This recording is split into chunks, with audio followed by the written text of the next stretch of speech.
তাহিরি সাহেব যদি বলে আমার বললেন, আমি টেলিফোন করব।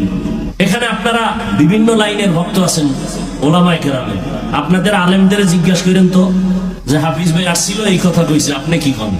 সে যদি বলে হ্যাঁ আমার বিরুদ্ধে লেখতে, তাহলে আমার বললেন, আমি টেলিফোন করবো আপনার হুজুরের কাছে যে ভাই আপনি কি বলছেন আমার বিরুদ্ধে লেখলে। আপনারা ইদানিং খেলে দেখতেছেন আলেমদের মাঝে একটু দূরত্ব কমতেছে।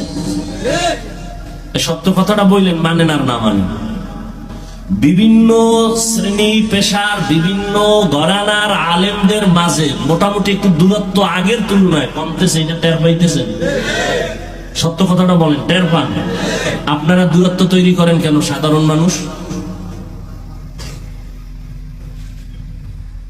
আপনারা এগুলো দেখেন না কেন? খবর রাখেন না কেন?